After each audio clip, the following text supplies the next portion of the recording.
بھی دے دیتا ہے. ہر آدمی ماں باپ کے ذریعے پیدا ہوتا ہے. اگر پیدا کرنا چاہے تو جناب عیسیٰ کو بغیر باپ کے پیدا کر دیتا ہے. اگر پیدا کرنا چاہے تو حضرت آدم کو بغیر ماں اور باپ کے پیدا کر دیتا ہے. جب یقین رکھیں, یقین, قرآن مجید پڑھیے. حضرت موسیٰ علیہ السلام فرعون کے دربار میں کھڑے ہیں, چاروں جانب دشمن ہی دشمن ہے. جادوگر آ گئے, انہوں نے سانپ چھوڑے. حضرت موسیٰ کے ہاتھ میں ڈنڈا تھا. حضرت موسیٰ کہتے ہیں یا اللہ کیا کروں؟ تو اللہ تعالیٰ نے فرمایا اپنا عصا پھینک دو. کہنا چاہیے تھا نا کہ یا اللہ ایک ہی تو شے, اتنے سانپ ہے, بچانے کے لیے ڈنڈا ہے, وہ پھینک دوں. ڈنڈا پھینکا جاتا ہے, سانپ کو دیکھ کر کے قابو کیا جاتا ہے. یہ میرا اور آپ کا ذوق ہے نا, لیکن انبیاء کرام کا انداز ملاحظہ کیجئے میرے عزیزو. اللہ فرماتے ہیں ڈنڈا, اے موسیٰ ڈال دے اپنا عصا. پہلے نہیں فرمایا کہ سانپ بن جائے گا, فرمایا بس تو ڈال دے. میں اور آپ ہوتے ہیں تو سانپ سامنے ہے, ڈنڈا ہاتھ میں ہے, ہم کہیں گے عجیب بات ہے, یہی تو دفاع کی چیز ہے, اسی کو ڈال دوں تو بچوں گا کیسے؟ کہا ڈال دو. تو حضرت موسیٰ نے ڈال دیا. کہا میرے رب کا حکم ہے تو میرے لیے بہتر ہی ہوگا. اللہ فرماتے ہیں جب موسیٰ نے ڈالا تو میں نے اس ڈنڈے کو, اس عصا کو اژدہا بنا دیا. اب کبھی عصا بھی اژدہا بنے, کبھی چھڑی بھی بہت بڑا اژدہا بنی ہے, لیکن قرآن کہتا ہے جناب موسیٰ نے ڈالا تو اللہ نے اژدہا. بلکہ اس سے پیچھے چلیے, عورتیں کمزور یقین کی ہوتی ہیں نا. جناب موسیٰ پیدا ہوئے تو اللہ فرماتے ہیں میں نے موسیٰ کی ماں کے دل میں بات ڈالی, ماں کے دل میں, صندوق میں ڈال کے تو اس کو دریا میں بہا دے.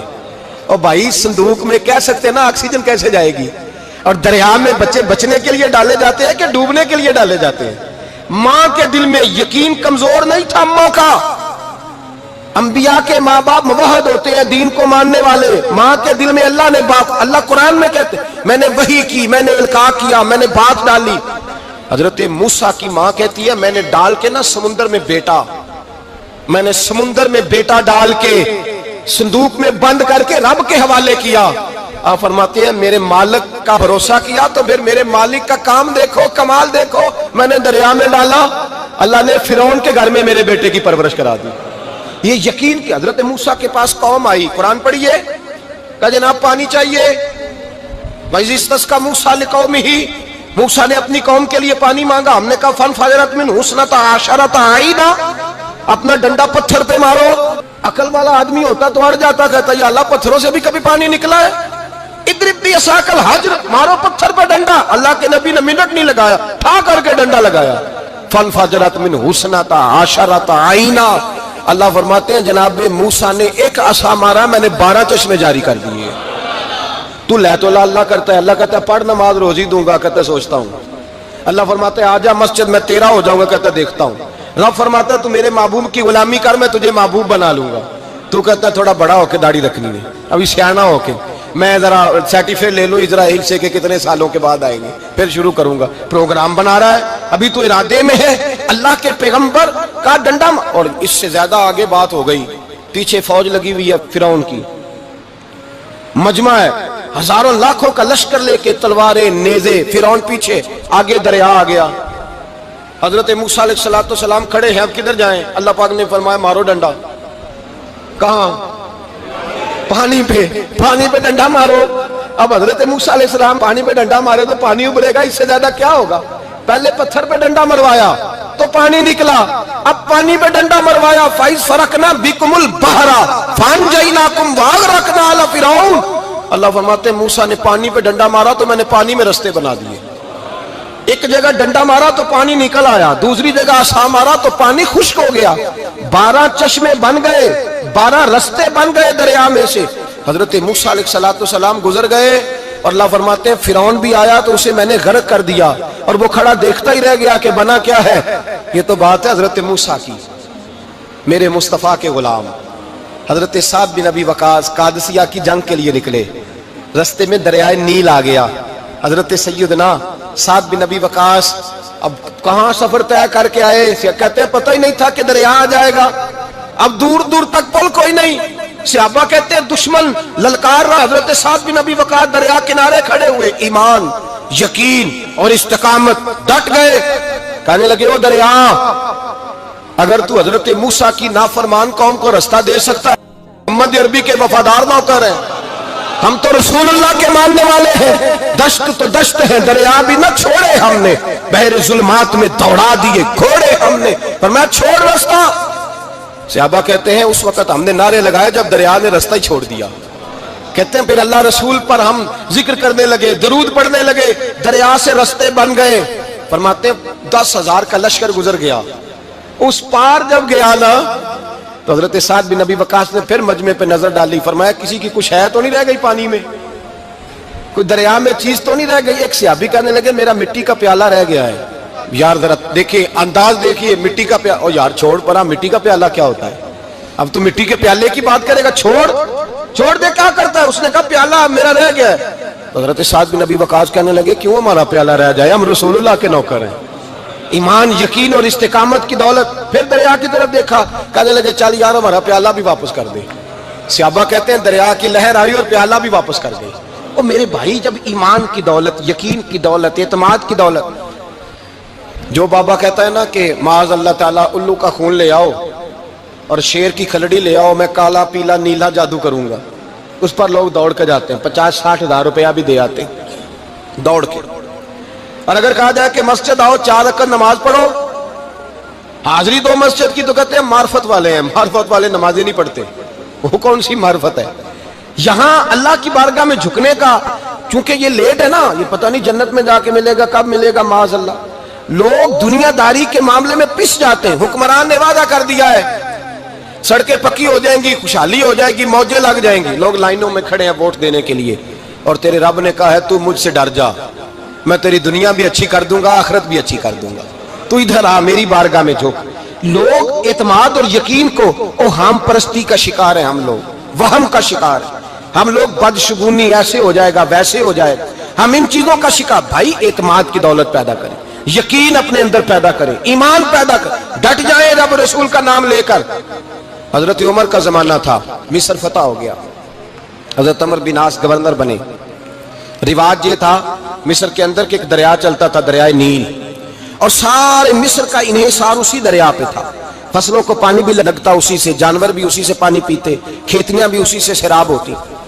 سال کے بعد وہ دریا خشک ہو جاتا تھا، سال کے بعد وہ دریا خشک ہوتا، اور جب خشک ہوتا نا تو ایک کواری لڑکی قتل کر کے دریا میں ڈالتے، پھر وہ دریا چلتا۔ آج بھی بہت ساری جگہوں پہ اوہام پرستی ہے، کہتے ہیں ہمارے آستانے کا طریقہ ہے۔ میں نے کہا آستانے کا، اس آستانے کا طریقہ ہوتا ہے جس آستانے کا تعلق در مصطفیٰ سے ہوتا ہے، باقی کسی آستانے کا اپنا کوئی ذاتی طریقہ نہیں۔ طریقہ وہ جو میرے نبی پاک کا طریقہ ہے، اس سے ہٹ کر کون سا طریقہ ہے؟ ہمارے آستانے کا طریقہ ہے، ہماری یہ رسم ہے، ہمارا یہ رواج ہے، اٹھا کے بھاگ جاؤ رسم و رواج۔ ہمارے رسم و رواج رسول اللہ کی سنت کے پابند ہیں۔ سارے بولیے صلی اللہ ہو، پھر ایک دفعہ پڑھیے درود شریف صلی اللہ ہو، 3 دفعہ کر لیں تاکہ طاقت ادا ہو جائے، صلی اللہ ہو۔ نبی پاک صلی اللہ علیہ وسلم کا طریقہ اصل طریقہ ہے۔ حضرت عمر فاروق کو جناب عمر بن عاص، اور کہتے ہیں کہ پکا طریقہ یہ تھا کہ جب تک لڑکی قتل کر کے ڈالتے نہیں تھے دریا چلتا نہیں تھا۔ حضرت عمر کو خط لکھا کہ حضور یہ معاملہ ہے، اور لوگ مجھے یہی کہتے ہیں، میں نے لوگوں کو سمجھایا ہے کہ اسلام ظلم کا حکم نہیں دیتا، ظلم کی اجازت نہیں دیتا، کیسے لڑکی قتل کی جائے، اب آپ بتائیں کیا کرنا ہے؟ حضرت عمر ایمان، یقین، استقامت، پہاڑ ہیں یہ لوگ۔ حضرت عمر نے 2 خط لکھے، ایک حضرت عمر بن عاص کے نام، دوسرا دریائے نیل کے نام، 2 خط لکھے۔ ایک خط لکھا دریا کے نام، ایک خط لکھا عمر بن عاص گورنر کے نام، گورنر کے نام خط لکھا تو فرمایا جتنے یہودی ہیں، عیسائی ہیں، کمزور ایمان والے، سب کو دریائے نیل پہ لے جا، اور میرا یہ دوسرا خط دریا میں ڈال دے اور سب کے سامنے ڈالنا۔ کہتے ہیں یہ خط پڑھنا چاہے تو تجھے اجازت بھی ہے، سنیے اور سر دھنیے اور سوچئے کہ اصل کمزوری کہاں آئی ہے۔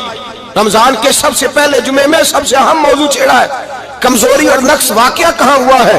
حضرت سیدنا عمر بن خطاب رضی اللہ تعالیٰ عنہ نے دریا کو مخاطب کر کے لکھا، ہو دریا، اگر تو کہتا ہے نا کہ لڑکی قتل کر کے پھینکی جائے گی تو میں رسول اللہ کا ماننے والا ہوں، میں ظلم نہیں ہونے دوں گا، ہمیں تیرے پانی کی ضرورت ہی کوئی نہیں، تو بے شک پانی نہ دے، اور اگر تو اللہ کے حکم سے بہتا ہے، اگر تو اللہ کے حکم سے بہتا ہے تو پھر اللہ کا بندہ اور مصطفیٰ کا غلام عمر تجھے حکم دیتا ہے کہ فوراً بہنا شروع کر دے،